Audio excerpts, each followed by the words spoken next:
Somewhere deep down in my heart, I still love you.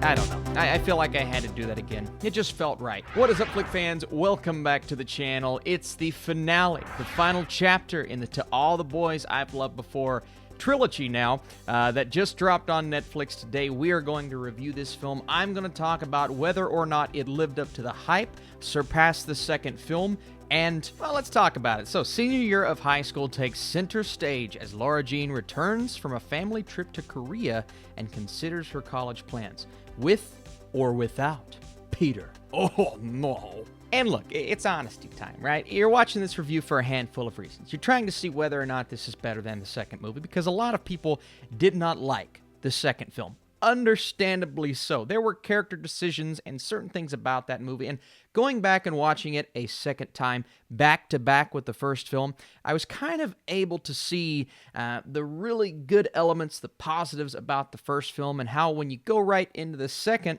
everything almost slows down, becomes less significant, and it doesn't work quite as well. Now, I still have a soft spot for it. I still enjoy the second film for what it is, but it's clearly weaker, in my opinion, right? And then you go into this third movie, and you're expecting it to be maybe just as convoluted. I was hoping they would strip away all of the elements and kind of go back to basics. Do what made the first film work. And thankfully, they're able to do that. Is it still, somewhat riddled with those cliches of the teenage angst coming-of-age story? Okay, clearly, you have a character who's trying to figure out where she's going to college. She's being pulled in one direction by the love of her life, and then the exact opposite direction by what her thoughts and feelings are on where she sees herself later in life. Now, you can very much start to criticize and nitpick the decisions of a character like Peter Kavinsky, Noah Centineo's character, who is driven to get Lara Jean to go with him to college. Unfortunately, something happens to where she can't necessarily commit to that decision. So there comes the conflict, and you have a guy who is convinced that the only way this is going to work out is if they end up going to the same college together. Now, I know from experience, that doesn't always work out. But I can tell you that the idea that he's not happy for her regardless of what she does is a difficult one to accept. Now, at that age, guys, girls, kids, they don't have a tendency to look at the other side of things all that well, right? And Peter's character is not doing a great job of trying to see her perspective, her point of view, and she not having the experience to realize that maybe she needs to just do her own thing, right? She is also convinced that she has to make this work and do whatever it takes, whether that be go a first year to a different college, then come back to him, or just not really go where her heart is telling her to go. And that's a difficult decision. That's the complications that we have all, maybe not been there exactly, but we have seen at some point in our lives, our friends or our family members or just someone around us being faced with that kind of decision. And all of those things that I just mentioned, they will hit home for a lot of individuals, whether you agree or disagree with the character decisions, talking about Peter's character. But part of me thinks, again, he's just immature. At that age, his character, obviously not Noah Centineo, he did a great job in the movie, but his character just doesn't really know how to respond to this kind of situation.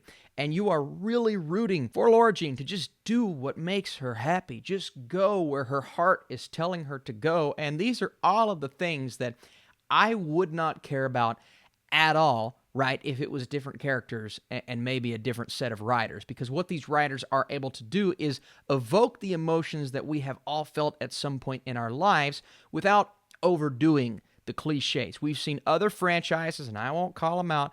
I won't even say what you guys could probably guess what they are, but other franchises on Netflix that just fall right into the trap of being ridiculous, cliche riddled, and just kind of, you're watching it and you don't feel a connection to the characters. And I thought that's what this franchise was going to be. And even the second film, one that, a lot of fans don't even like, I still have a soft spot for it because of not even necessarily the story, the characters. Lana Condor and what she's able to do with this character to make her sweet and charming and relatable. She is the clear star of the show here.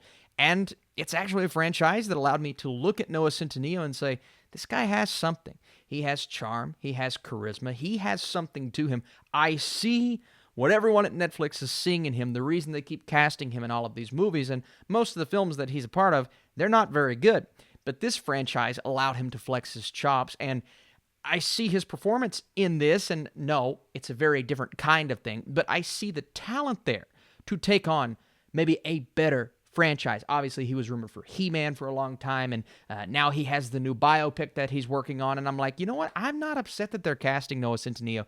The guy has charisma, the guy has charm, and he showcases it really well. Now, part of me did miss some of these characters that we've kind of forgotten about from the first film. Some of these moments and relationships that we kind of pushed to the side here. Now, I like the fact that we're focused on Lara Jean, and we're focused on her family and kind of tying a few, not all, but a few of those loose ends that we had throughout the second and the first film. I do wish maybe it would have explored a bit more. And again, it's not a perfect movie, right? The conventions are still there, and we've seen this story 1,000 times. We just saw it with the new Kissing Booth movie. It's her confliction of, where am I going to go to college? What am I going to do when I graduate? Kind of showcasing the entirety of the senior year. It's almost the exact same type of story, but this is a clear example of execution and what it can do for your movie. And the execution here is a lot better than the Kissing Booth, in my opinion. Don't hurt me, Kissing Booth fans. I don't apologize. Also, I think one of the subtle highlights of this movie is actually the soundtrack. The soundtrack is really good. And sometimes it can get a bit silly in movies like this. They overdo it. And there were some scenes like the promposals. I mean, I guess that's something back in my day, 7 years ago, we didn't do that.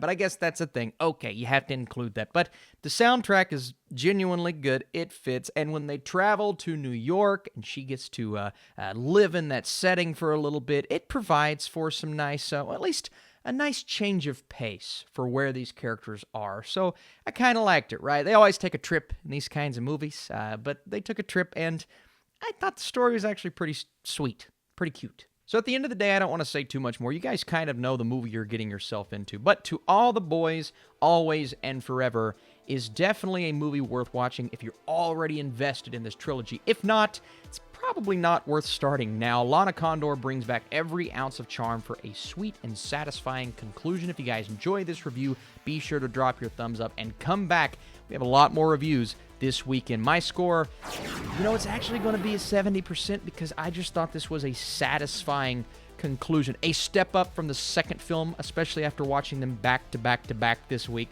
But I do believe it is a franchise that I have a sweet spot for. It's just one, guilty pleasure. Call it that if you will. But I do think there's solid execution here and a lot of charm, a lot of fun to be had with To All the Boys. How sweet. All right, guys, you're the best. Lots of WandaVision videos this morning and later on, more reviews. You'll see. Hit that notification bell, subscribe, go eat a burger or something. That sounds delicious. That's what I'm going to do.